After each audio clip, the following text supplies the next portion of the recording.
ಒಂದೇ ಆಗಬೇಕದು, ಎರಡು ಆಗಂಗಿಲ್ಲ. ಎರಡಾದರೆ ಅದಕ್ಕೆ ಉದಾಹರಣೆ, ಇವತ್ತು ಹಿರಿಯರ ಶಾಪ ಹೌದು ಅಂತ ನಮಗೇನಾದ್ರು ಗೊತ್ತಾಗಬೇಕು ಅಂದರೆ ಗುರುತು ಹೇಳಿಬಿಡ್ತೀನಿ.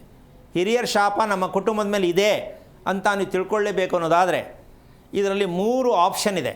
ಏನು? ಸತ್ತವರು ನಮಗೆ ಶಾಪ ಕೊಡ್ತಾವ್ರ, ವರ ಕೊಡ್ತಾವ್ರ ಅನ್ನೋದಕ್ಕೆ 3 ಆಪ್ಷನ್. ನಂಬರ್ 1, ಮದುವೆ ವಿಚಾರದಲ್ಲಿ ಎಲ್ಲವೂ ಕೂಡ ವಿಳಂಬ, ತಡ, ವಿಘ್ನ, ಸಮಸ್ಯೆ. ಇದು ಮದುವೆಯಲ್ಲಿ ಹಿರಿಯರ ಆಶೀರ್ವಾದ ಮುಖ್ಯ ಆಗುತ್ತೆ ಹೊರತು ಪುರೋಹಿತ ಕೊಡ್ತಕ್ಕಂತಹ ಲಗ್ನ ವರ್ಕ್ ಆಗಲ್ಲ. ಪುರೋಹಿತ ಹೇಳ್ತಾ ಇರ್ತಕ್ಕಂಥದ್ದು ದಾಂಪತ್ಯವನ್ನು ಹೊಂದಾಣಿಕೆ ಮಾಡ್ತಕ್ಕಂಥ ವಿಚಾರ ಪ್ರಪಂಚದಲ್ಲಿ ಇಲ್ಲಿವರೆಗೂ ಇಲ್ಲ, ಮುಂದಕ್ಕೂ ಇಲ್ಲ, ಈಗಲೂ ಇಲ್ಲ. ಅವರ ಬಯಕೆ ಮಾತಲ್ಲಿ ಹೇಳ್ಬೋದು ಇವರಿಬ್ಬರು ತುಂಬ ಚೆನ್ನಾಗಿರ್ತಾರೆ ಅಂತ. ಸಾಧ್ಯ ಇಲ್ಲ, ಸಾಧ್ಯ ಆಗಿಲ್ಲ. ಪರದಾಡ್ಕೊಂಡೇ ಮದುವೆ ಮಾಡಿಕೊಂಡು ಪರದಾಡ್ಕೊಂಡೇ ಬದುಕ್ತಾ ಇರೋದು, ಹೌದಲ್ಲ? ಇದೇ ಮೊದಲನೇ ಆಪ್ಷನ್. ಇನ್ನು ಎರಡನೇದು, ನಿಮಗೆ ಹುಟ್ಟೋ ಮಕ್ಕಳು, ಟಾರ್ಚರ್ ಕೊಡೋ ಮಕ್ಕಳು ನಿಮ್ಗೆ ಹುಟ್ಟಿದ್ದಾರೆ ಅಂದರೆ, ಕಾಟ ಕೊಡೋ ಮಕ್ಕಳು ಹುಟ್ಟಿದ್ದಾರೆ ಅಂದರೆ, ಅವಮಾನ ಮಾಡೋ ಮಕ್ಕಳು ಹುಟ್ಟಿದ್ದಾರೆ ಅಂದರೆ, ತೀರ ದುಮ್ಮ ಮಕ್ಕಳು ಹುಟ್ಟಿದ್ದಾರೆ ಅಂದರೆ, ತೀರ ಅಳ್ಳಾಡೋ ಮಕ್ಕಳು ಹುಟ್ಟಿದ್ದಾರೆ ಅಂದರೆ ಸಂತಾನಕ್ಕೆ ಅವರ ಶಾಪ.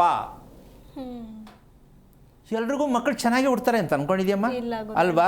ಅದ್ರಲ್ಲಿ ಕೈ ಇಲ್ಲ, ಕಾಲಿಲ್ಲ, ಕಣ್ಣಿಲ್ಲ, ಕಿವಿ ಇಲ್ಲ, ಸ್ವತ್ತ ಹಂಗೆ ಹಿಂಗೆ, ಇದು ಬೇರೆ ಇರುತ್ತೆ.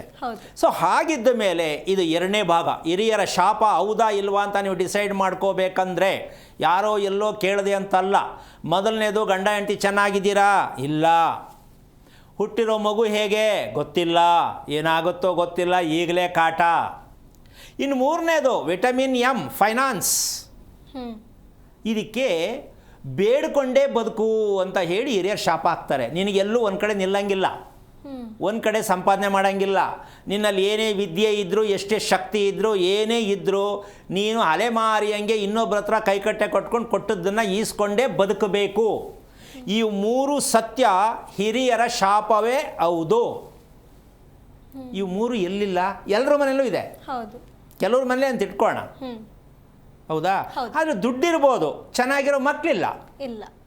ಚೆನ್ನಾಗಿರೋ ಮಕ್ಕಳು ಪ್ಲಸ್ ಗಂಡ ಹೆಂಡತಿ ಇಲ್ಲವೇ ಇಲ್ಲ. ದುಡ್ಡು ತಗೊಂಡು ಏನು ಮಾಡೋಣ?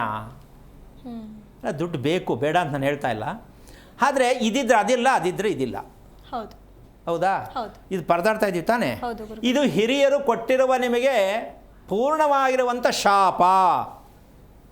ಎಷ್ಟೇ ಕೋಟಿವಂತರಾಗಿದ್ದರು, ಎಂಥ ಜಾತಿ ಧರ್ಮದಲ್ಲಿ ಹುಟ್ಟಿದ್ರು, ಏನೇ ನೀನು ಬುದ್ಧಿವಂತಿಕೆ ಬಳಸಿದ್ರು, ಹಿರಿಯರ ಶಾಪ ಯಾವುದು ಅಂದರೆ ಈ 3 ಆಪ್ಷನಲ್ಲಿ ಕಂಪ್ಲೀಟ್ ಝೀರೋ ಆಗಿದ್ದೀರಾ ಇಲ್ವಾ ನೀವು ಡಿಸೈಡ್ ಮಾಡ್ಕೊಳ್ಳಿ. ನಾನು ಶಾಸ್ತ್ರ ಹೇಳ್ತಾ ಇಲ್ಲ. ಯಾಕೆ ಅಂದರೆ ನಿಖರವಾದ ಮಾಹಿತಿ ನಿಮಗೆ ಬೇಕು ಅಂದರೆ ನೀವು ಯಾರ ಹತ್ರನೂ ಹೋಗಿ ಕೇಳಬೇಕಾಗಿಲ್ಲ.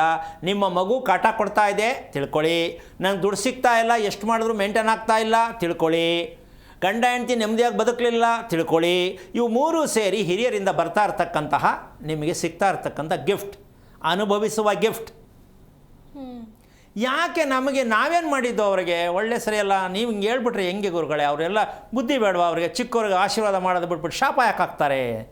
ಅದಕ್ಕೆ ಒಂದು ಸ್ವಲ್ಪ ಮುಂದಕ್ಕೆ ಹೋದರೆ, ಸತ್ತವರಿಗೆ ನಾವು ಶ್ರಾದ್ದ ಕ್ರಿಯೆಗಳನ್ನು ಮಾಡ್ತಕ್ಕಂಥದ್ದು ವರ್ಷಕ್ಕೊಮ್ಮೆ ಅಂತ.